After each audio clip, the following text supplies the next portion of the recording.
for bringing that one out of the archives, and back to you again. And here we go. Okay, then getting that started. This is basically what we're going to be focused on right away, just a quick snapshot of Europe online, and then we're going to talk about the Nordics, and Hemming's going to be mainly presenting about the Nordics themselves. Then we're going to go on to a little bit more about how the Nordics go online, what they do online, how you can connect with them online best, and finally save some time for questions and answers. Before we get on to the Nordics, I think it's really important just to set a little bit of a scene for the online world, and really for anyone doing exports. You know, we've been helping exporters for more than a decade now, and had this sort of light bulb moment go on as we realized that the internet and country-specific websites could really help solve a lot of the major issues that exporters face. Needless to say, they've got great products, they've got logistics, they've got a great price there, but how do they gain that visibility, the credibility, and the accessibility of a market, of a new export market? And we really feel that the internet has come of age, as Bill was saying, and you can really use it now to get a strong footprint and lead generation in specific targeted markets. So that's, you know, one of the key things that we want to put out there as well. One of the reasons why we focus particularly on Europe, it's just perfect for the internet. It's sort of complex, lots of mosaics, lots of different languages, but it's also very wealthy, as we'll see also from the Nordics. It's very online, very plugged in, so really perfect for those country-specific websites. And then finally, just a last little thing. I just want to do what I call sort of mythbusters. I'm sure you're all aware of these things already, but nice to put them out there again. And the key that I wanted to bring out here, first of all, is, you know, Google is geo-specific. It is market-specific. Therefore, if you have a Google in the United States, it doesn't mean that it's Google in the UK, even if it's the same language. And we'll see that with the Nordics. The language might be very, very similar, but the internet between, say, Denmark and Norway is different. So that means that, you know, your Google.com site in the US or in the UK is not also optimized for other markets and is not optimized for your export markets. And I think this is, I mean, you're all going, duh, I know this, but it's worth remembering it as well when you're going through your marketing strategy. And finally, just the last little mythbuster, which is just that social media has to be part of any marketing strategy. It's 2015. We need to incorporate this. You know, social media is definitely part of mainstream now. And without further ado, I'd like to really pass on now to Hemming and just talk about those wonderful northern countries. Hemming, are you there? I am, yes. Great. Thank you, Susanna, and thank you for. Thank you. Yeah, thank you for having me. I should probably just quickly mention, for those of you who don't know, Commercial Service, we're a U.S. federal agency under Department of Commerce, and so situated around the world in embassies and consulates and over 100 offices in the U.S.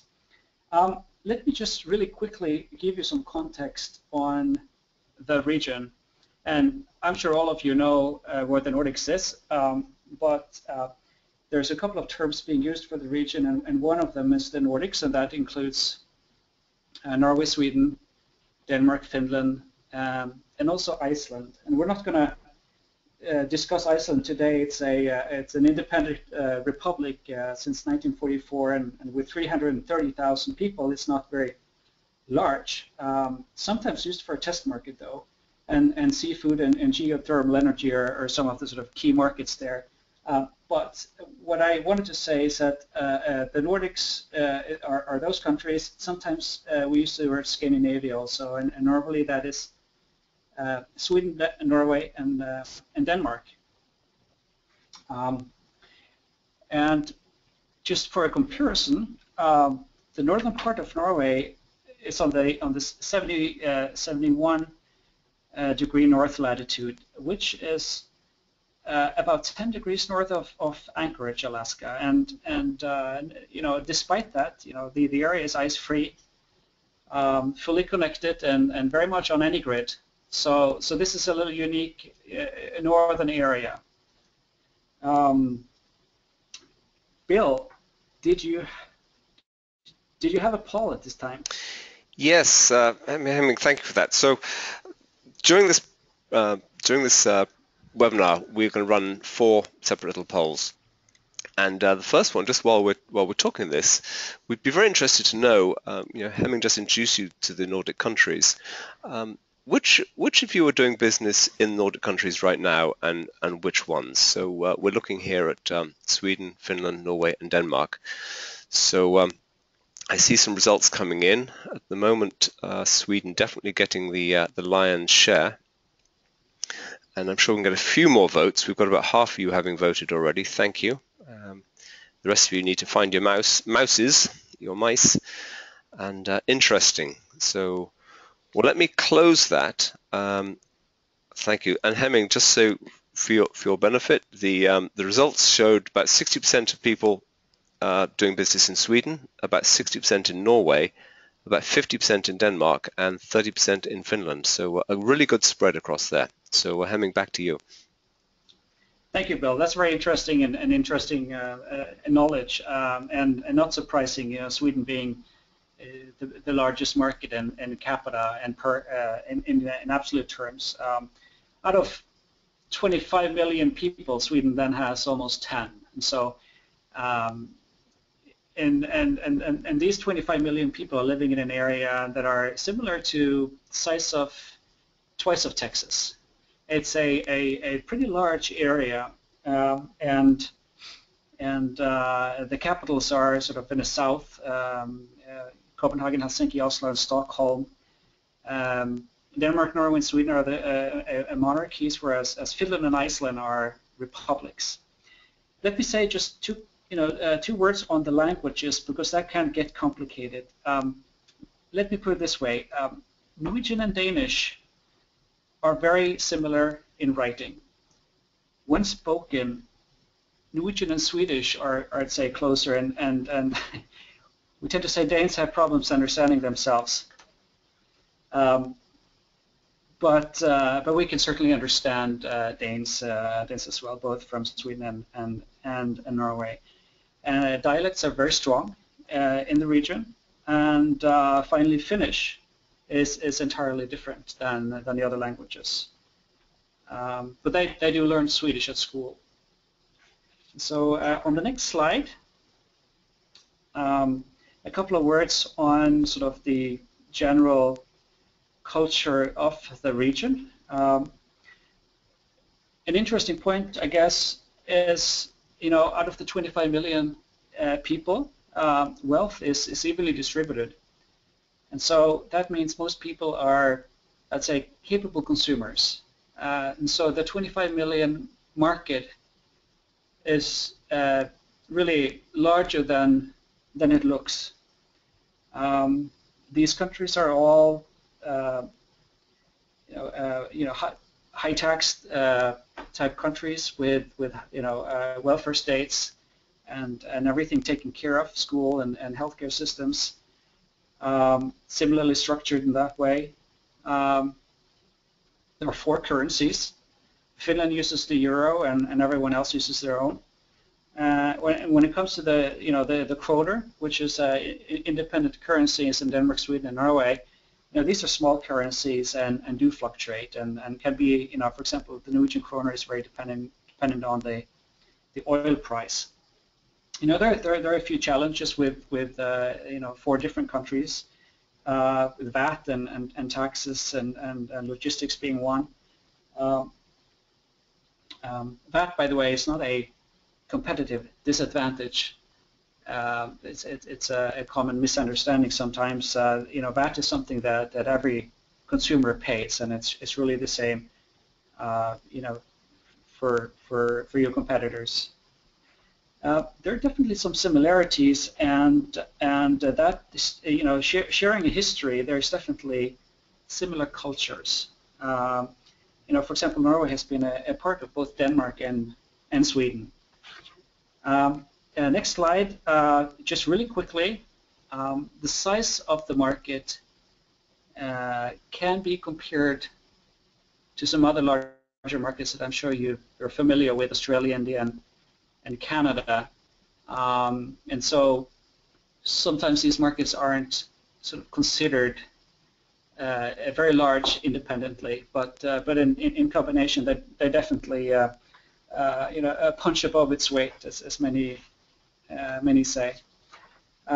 More specifically, these are relatively wealthy countries, and Norway stands out, as you can probably see, both on unemployment rate and GDP per capita. The Norwegian GDP per capita, I think, is number 5 or 6 in the world, pretty high up, and that has mostly to do with the energy sector.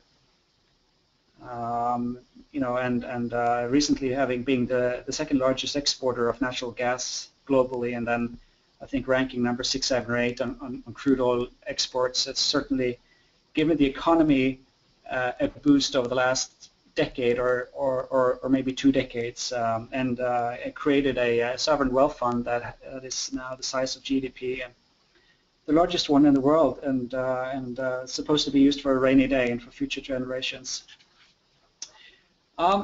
Next slide, we have listed a few of the clusters in the region, and I guess an observation that you can probably make already is that natural resources are still behind some of the larger clusters. And if you can see the Norwegian coastline, everything from aquaculture to various types of subsea technologies. There's a good dozen shipyards, quite a few clean tech wind farms offshore sites, and definitely a very significant energy sector offshore, oil and gas. All of those are sort of based on natural resources, but definitely presented in a very high-tech context. So these are good opportunities for subcontractors from any parts of the world.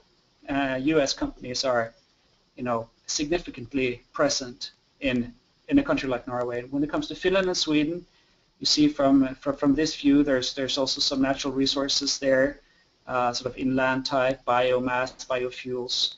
And on the next slide, you will also see sort of how this breaks down into the more densely populated area of the region. In this area, this triangle, so to speak, you would see Oslo up left, Stockholm up right, and Copenhagen down. And these are some of the more significant clusters.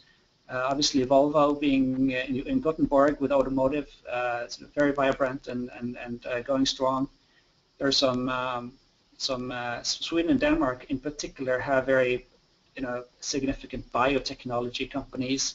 IT is spread out, and Norway is pretty significant on subsea. There's a subsea cluster an hour out of Oslo, if anyone's interested in that area. IT and telecom, as I said, it's not only in this region but also elsewhere.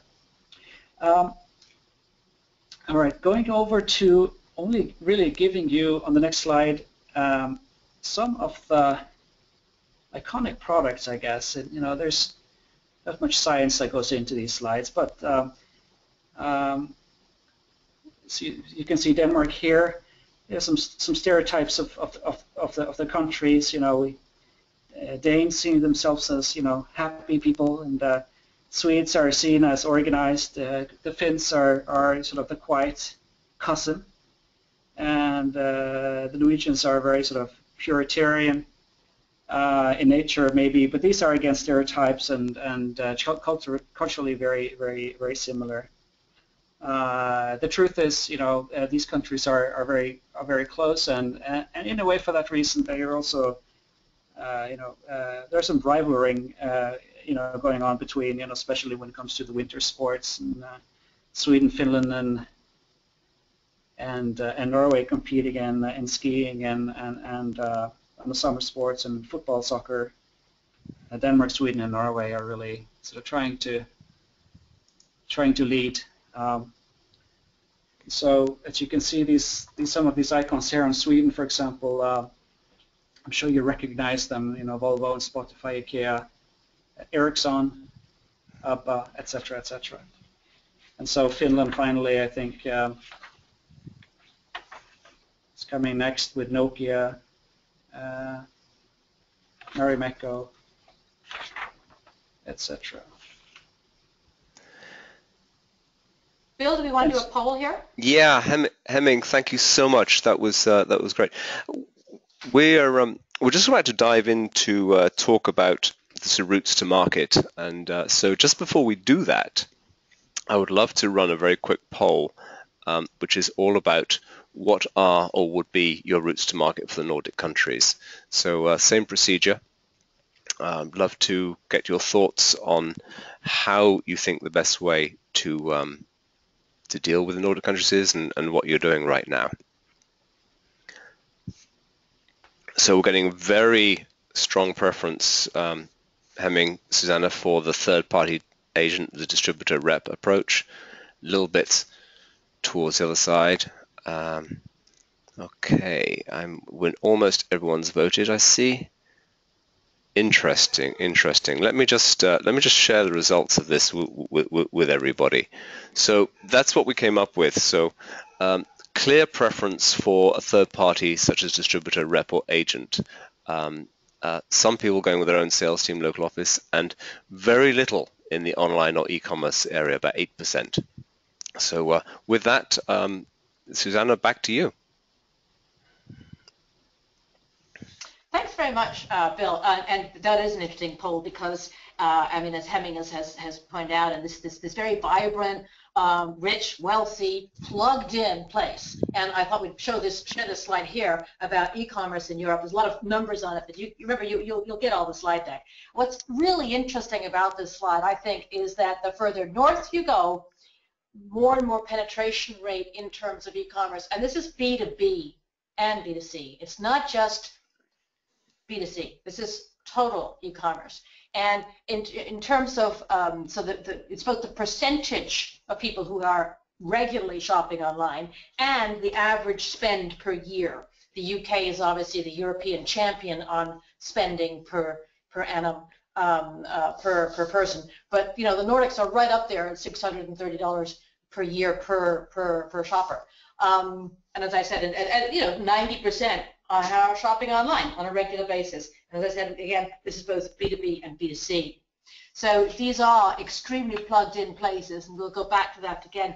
There was another slide I wanted to share with you again as well, and I think Hemming also had something to say about this, is you know how people go from one market to the next, how fluid it is. Hemming. Yeah, no, there's a little bit of context that needs to be discussed, I guess, when you look at numbers like this. Yeah, you know, these countries like Norway, Sweden, Denmark, and Finland are very, you know, relatively small. You know, 5 to 10 million people. Their languages are not spoken by anyone, and so you know, growing up in a place like that, you don't expect anyone to speak your language. And the same thing with commodities, and you know, I think you know, coming from a small place, you're sort of internationally oriented. And so there's definitely a culture for looking abroad. And when you look at these numbers, they're much, much higher than the numbers you see from continental Europe. You know, in Germany, people buy from Germany, and you know, generally speaking, and you can see parts of that in UK and other large markets. Whereas Nordics, you know, there's an openness to that, and you know, it's not more complicated than the fact that these countries are small, and to be able to get exposure, you do look abroad. Indeed, thank you, Hemming. But what's interesting as well is just, okay, these people are this is a very wealthy market. It's a good-sized market, similar size, for example, to India. So a good-sized market overall. They're very open-minded, easy and early adopters of technology and a product. But there are a lot of specificities as well, which I think what Hemming must say. One of the main specificities is the way they shop online, and the way they, and business to business and business to consumer is quite specific and detailed. For example, in terms of payments, there are very strong preferences for card payments across all of Scandinavians, with perhaps with the exception of a little bit of Finland. But there's a growing popularity for mobile banking services, and there are specific ones in each market, like Swish in Sweden. This was given a huge boost at the end of 2013 when the banks all enacted a sort of Nordic online banking regulations and security drive, which has really boosted. So we're seeing the numbers that you see there on your charts are straight from 2014. I'm pretty sure that 2015 and 16 you'll see even more people saying, I want card payments and also mobile banking and direct banking services for that. So how do we connect? And the main question is, how do we then connect with these rich, tech-savvy markets? And again, getting back to our initial premise, our view is basically build and use market country-specific websites. The Nordics are a prime target for that. They are very open to it. They're very open to all kinds of innovative technologies, but they're very plugged in. If a Nordic is looking to buy something from you, they will look at your website and they will ask, does this person know the Nordics? Does that person have any experience in the Nordic markets? You need to prove to them that you can deliver what you say. So hence, build a market-specific website and then use it to get the clients. And step one really is just to own your URL. That's you pick your most important markets, whether it's going to be Sweden or wherever it is, and you buy the .se that it has. These are not expensive. They cost $15, $20, £12, let's say. And there is a downside to not doing this. There is a risk, and we would also encourage you to make sure that you own the important ones and do not give them to your distributor. What I've just popped up on that slide, if you are in the UK and you went to Star Wars, you came upon a site that basically does costumes for fancy dress. And this is a one store in sort of Brighton or something, which owns starwars.co.uk. And obviously there's a new Star Wars movie coming out. Disney said we want starwars.co.uk, and all the traffic is going to this masquerade store in Brighton. And Disney ended up paying a lot of money to get that domain name back. Now that's an extreme example, but we would really encourage you to make sure that you own the domain names for your key markets, and make sure that your distributors do not own them. And step two really is to make sure that you have the local credibility there. Make sure that you can say to them, I believe that I can service my products, my ability to service my clients in your market. I care about the Nordics. Buy from me. And I just wanted to give you this little example, which is an example I absolutely love. On the left-hand side, you've got Jaguar UK, and it's all about James Bond. There he sits, and it's all about sort of, it says mean business and things like that. And on the right-hand side, you have Jaguar US, which has a little sort of reflection of James Bond. It says, at your service, but it's all about service. And it's essentially the same car, but it's just slightly tweaked in order to give it that local credibility, which allows you to have trust, reliability for your clients, that your clients believe you. And there's a couple of tips we would say here as well. First of all, use videos. Videos are a fantastic way of increasing your ranking with Google, but also allowing companies and prospects to see and get a good feeling of your product and your company in a very rapid way. One of the best things about them is it helps your Google ranking, and you can use them in English, certainly for the Nordics, and put a little bit of a subtitle underneath. You don't have to translate videos. And the other thing we would say, which really, really helps your trust and reliability factor for your prospects and clients, is make sure that you are fully compliant with all rules and regulations. That's not just about import duties, that's also about internet rules. And the Nordics are particularly keen, almost as keen as the Germans, on making sure that people have absolutely correct internet compliance. So that is another thing that we would say, make sure that your your web specific, your web outreach to the Nordics fits with the Nordics. The other point we want to say, that again, this gets back to our myth buster. We said, search engine optimization, in other words, SEO, is different in every market because Google is different in every market. So how do we get around that? You use local keywords. So if Google is using different keywords everywhere, then you also need to get some active local keywords. We've added that little box there about some of the main ways and tips that you can use to increase your Google ranking in your your target markets. So, for example, let's say you're targeting Scandinavia, let's say you're a Scandinavian market like Sweden or something like that. Register with local directories and forums. It really expands your Google ranking for that. But this is, we've given a whole other webinar somewhere else about SEO and SEO boosting. We'll leave that to this one. Bill, I have in my notes here that we're supposed to do a poll. Is that correct? You're absolutely right, Susanna. And God, I got it right for one. Yeah. So I think this is great because I hope everyone's kind of starting to bring these things together now. We've talked about, Hemming's given us a really good view on the Nordics. Susanna is now really talking about the online piece. And what we're interested to know is, are your sites right now, are they country specific? Are you thinking about this? So, for example, if you want to do business in Sweden, have you thought about whether doing a Swedish website hosted in Europe is the right approach for you? So I'm just intrigued to know who's doing what in terms of their online presence, because I think, as Susanna mentioned, this is a critical part of your international business strategy. So I think we'll have to wait for a couple more people to vote because we're getting not very much here. Here we go. Everyone's starting to vote now.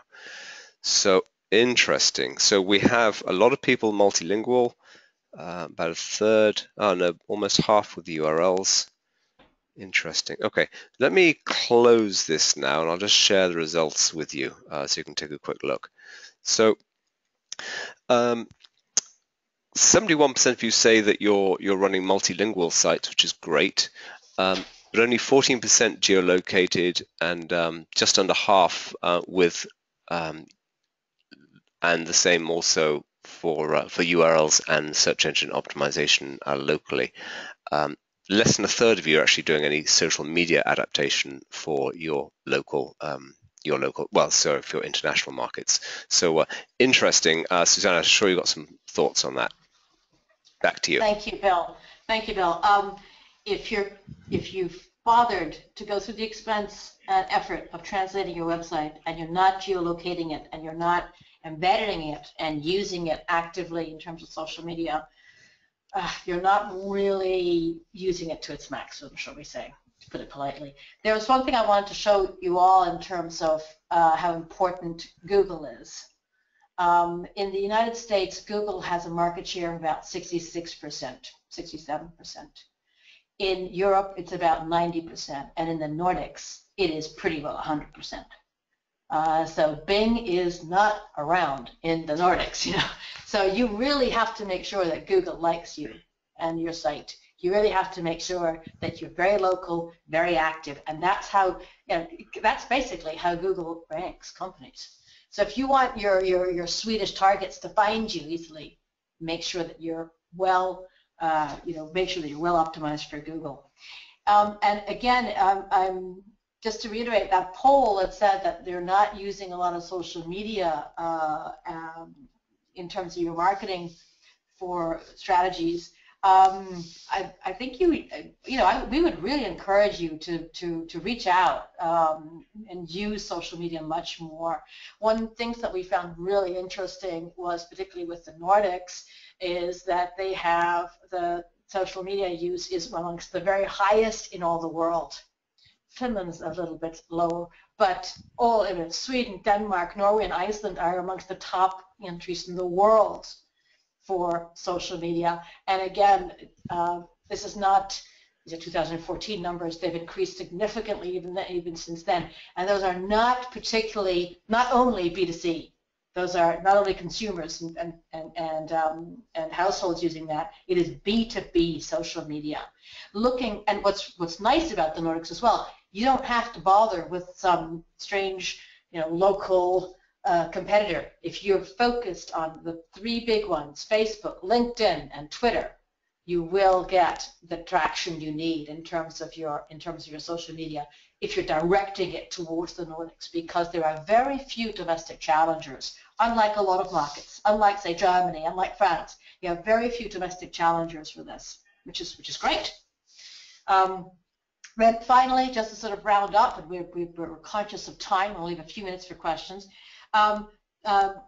It's very important to use any kind of return on investment theories on your websites. And what's great about the web is, you can just look at what you need to do in terms of your objectives, and then really start measuring them, and then change anything that's not working. So that's the great thing about the web. Change it if it's not working. Be very reactive.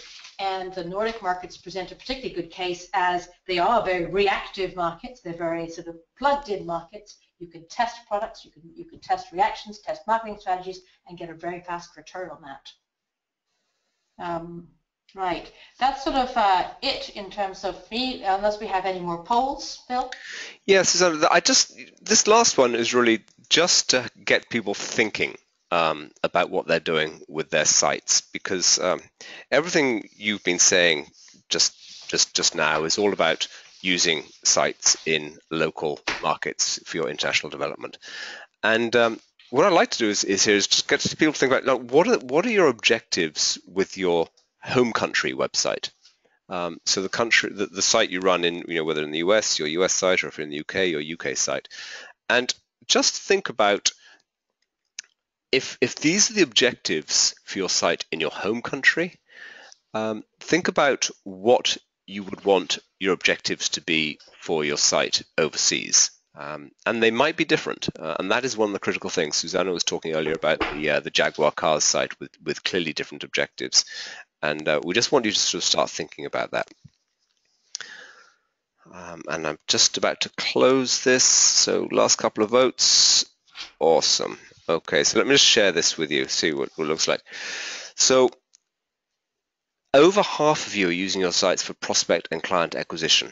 A third for client support and distributor or agent acquisition, and by far the majority to create market awareness.